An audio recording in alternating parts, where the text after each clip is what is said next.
कृष्ण के बारे में दुर्योधन, शकुनी और अन्य की राय। दुर्योधन की कृष्ण के बारे में राय। कृष्ण को अलग अलग लोगों ने अलग अलग तरीकों से देखा और अनुभव किया है। इसे समझने के लिए दुर्योधन का उदाहरण लेते हैं। वह अपनी पूरी जिंदगी एक खास तरह की स्थितियों से घिरा रहा। इतिहास उसे एक ऐसे शख्स की तरह देखता है जो बहुत ही गुस्सैल, लालची और असुरक्षित था। वह हमेशा सबसे ईर्ष्या करता रहा और सबका बुरा चाहता रहा। अपनी ईर्ष्या और लालच में उसने जो भी काम किए वे उसके और उसके कुल के विनाश की वजह बन गए। ऐसा दुर्योधन कृष्ण के बारे में कहता है। कृष्ण एक बहुत ही आवारा और मूढ़ व्यक्ति है, जिसके चेहरे पर हमेशा एक शरारती मुस्कान रहती है। वह खा सकता है, पी सकता है, गा सकता है, प्रेम कर सकता है, झगड़ा कर सकता है। बड़े उम्र की महिलाओं के साथ वह गप्पे मार सकता है और छोटे बच्चों के साथ खेल भी सकता है।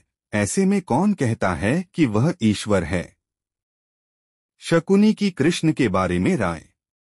महाभारत का ही एक और चरित्र है शकुनी। शकुनी को कपट और धोखेबाजी का प्रतीक माना जाता है। वह कहता है, अगर हम मान लें कि वह भगवान है तो इससे क्या फर्क पड़ता है? आखिर भगवान कर क्या सकता है? भगवान बस अपने उन भक्तों को खुश कर सकता है जो उसकी पूजा करते हैं और उसे प्रसन्न रखते हैं।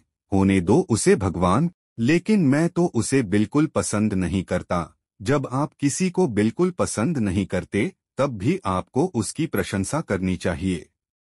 राधा की कृष्ण के बारे में राय। कृष्ण की बचपन की सखी और प्रेमिका राधे उनको बिल्कुल अलग तरीके से देखती थी। राधा कौन थी? एक साधारण सी गांव की लड़की जो दूध का काम करती थी। लेकिन राधा के नाम के बिना कृष्ण का नाम अधूरा माना जाता है, क्योंकि कृष्ण के प्रति उनमें अत्यंत श्रद्धा और प्रेम था। हम कृष्ण राधे कभी नहीं कहते हैं, हम कहते हैं राधे कृष्ण। एक साधारण सी गांव की लड़की इतनी महत्वपूर्ण हो गई जितने कि स्वयं कृष्ण, और कहीं कहीं तो वे कृष्ण से भी ज्यादा महत्वपूर्ण हो गई है। कृष्ण के बारे में राधा कहती है, कृष्ण मेरे भीतर हैं। मैं कहीं भी रहूं वे हमेशा मेरे साथ हैं। वे किसी के भी साथ रहें तो भी वे मेरे साथ हैं। गरुड़ के पुत्र वेंतेय की कृष्ण के बारे में राय। गोमांतक पर्वत पर रहने वाले गरुड़ के पुत्र थे वेंतेय। वे किसी बीमारी की वजह से पूरी तरह अपंग हो गए थे।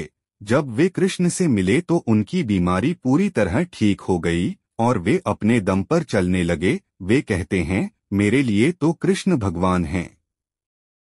कृष्ण के चाचा अक्रूर की कृष्ण के बारे में राय। कृष्ण के चाचा अक्रूर एक बुद्धिमान और सज्जन पुरुष थे। उन्होंने कृष्ण के बारे में अपनी सोच को इस तरह बताया है, इस युवा बालक को देखकर मुझे लगता है मानो सूर्य, चंद्र, तारे सब कुछ उसके चारों तरफ चक्कर काट रहे हों। जब वो बोलता है तो ऐसा लगता है मानो कोई शाश्वत और अविनाशी आवाज सुनाई दे रही हो। अगर इस संसार में आशा नाम की कोई चीज है तो वह स्वयं कृष्ण ही है। शिखंडी की कृष्ण के बारे में राय। शिखंडी के बारे में तो हम सभी जानते हैं कि उसकी स्थितियां कुछ अलग तरह की थीं। बचपन से ही उन्हें काफी सताया गया था। उनकी सुनिए, वैसे तो कृष्ण ने मुझे उम्मीद की कोई किरण नहीं दिखाई है, लेकिन वह जहां भी होते हैं आशा की एक लहर चलती है जो सबको छूती है और सबका जीवन बदल देती है।